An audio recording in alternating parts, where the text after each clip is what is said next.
How Fake It Until You Make It Can Backfire by Jancar.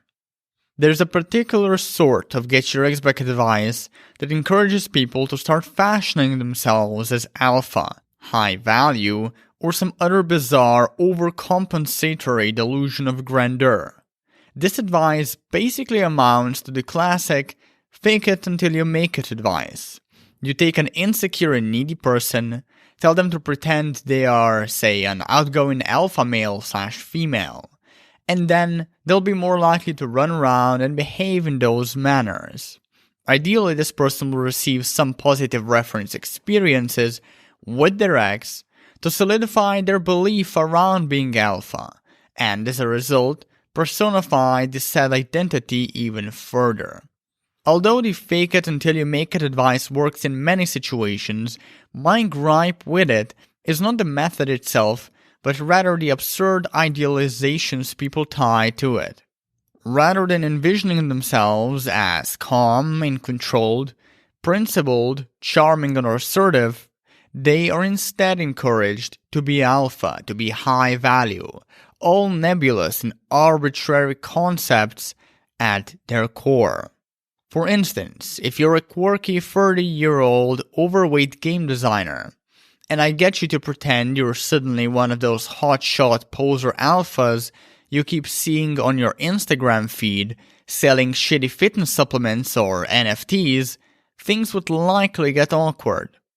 Even if you'd manage to embody your idealization, it's nothing but a superficial and shallow endpoint, a lifestyle devoid of any real meaning.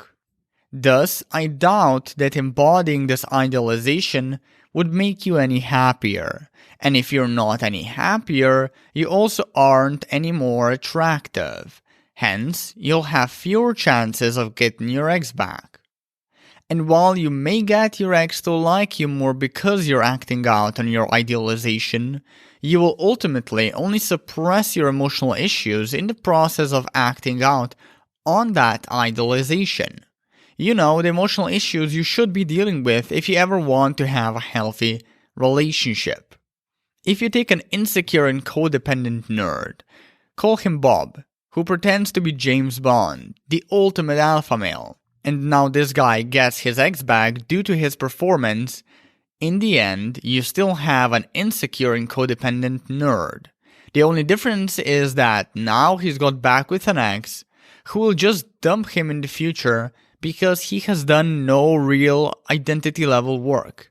He hasn't overcome his emotional issues, he hasn't raised his self-esteem, nothing. He just got his ex back by playing pretend. But then again, fate is even crueler to those who fail to embody their idealization. And most people do fail. No matter how long you try, you cannot keep up with the farce in your head that you're a confident and badass alpha or high-value male-female when you have nothing substantial to show for it.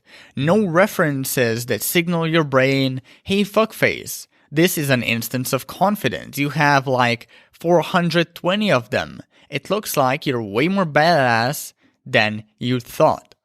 And when your little performance comes crashing down, and it always will, it only reaffirms your original deep-seated belief that you're not good enough, that you have to fake being someone else for your ex or anyone to like you, and that you'll never be loved or appreciated for who you are.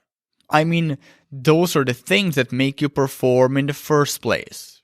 Moral of the story: don't fake who you are and try to live up to some stupid ideal. It will only backfire, as it always does. Invest and work on yourself for you. Be who you wanna be, not what you think your ex wants you to be. Sure, getting your ex back can be a powerful motivator for personal growth, but ultimately, the changes to your life need to be enacted by you for no one but you. Paradoxically, it's only when you quit worrying about impressing your ex and instead focus on impressing yourself that you begin to impress your ex.